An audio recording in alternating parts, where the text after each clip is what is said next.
I'm Amy Cherry. This local news is a service of Flagler County's Toyota dealer, Beaver Toyota, here to wow ya. A drive-through COVID-19 testing site is now open for some Flagler County residents. John Arking has more. Initially, the testing was only offered to first responders and healthcare workers with COVID-19 symptoms or weakened immune systems.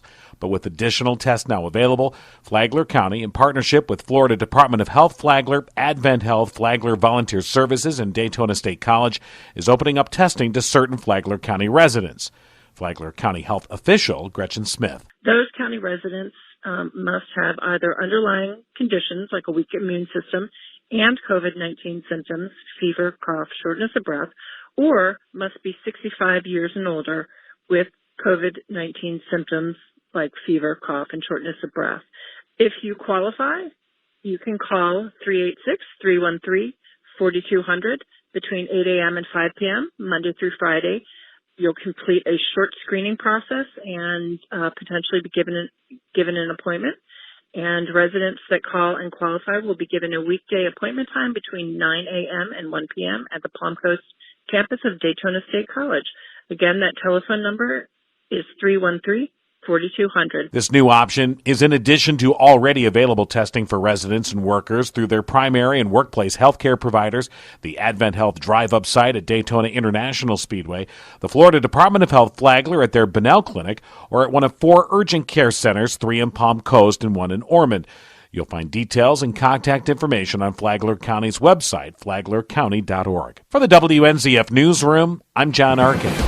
Domestic violence numbers in Flagler County are on the rise during the coronavirus pandemic. Tony Magoo has the details. We're seeing more domestic violence cases being reported here in Flagler County. Sheriff Rick Staley of the Sheriff's Office is here to shed some light on this for us. In talking to my colleagues around the state and around the country, everyone is seeing that because people being pent up at home. When should folks call? If you're having an argument or something's going on inside the home, call us before it turns into a battery. The common thinking is that if you call, someone's going to jail. That's true if you batter the individual. So what I'm saying is call us before it gets to that point. What are you looking for when your deputies conduct their investigation? Were there signs of a fight? Were there signs of physical injury, redness from an assault and battery? I imagine it's tough for folks getting laid off because of the virus. There are a lot of pressures in a family unit right now. We would rather intervene before it gets out of control. Remember to call 911 before it escalates. For Flagler's Morning News, I'm Tony Magoo.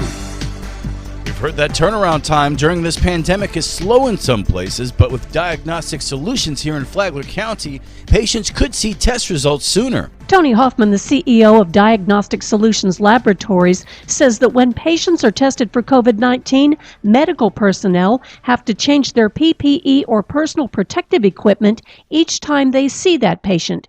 He said it's expensive and it's hard to come by, but his company has a solution. We limited the number of hospitals and accounts we work with to not overextend our capacity so that we can turn results out in, like I said, the 24-hour period or less. Hoffman said that the swabs used to take samples from patients are an issue for everybody. Again, hard to come by. He said he's come up with a solution. We have gone through the process of validating not just the standard swab that most labs are receiving with a particular media, etc., but to validate on other swabs that can be useful and used in this testing. Hoffman said that Diagnostic Solutions is also set up with the Florida Department of Health so that the state will automatically get the numbers of patients tested every day. To listen to the interview, download the Flagler radio app and then go to the Free for All Friday podcast. Tomorrow, we'll hear about Diagnostic Solutions working with Flagler County Emergency Management. From the WNZF Newsroom,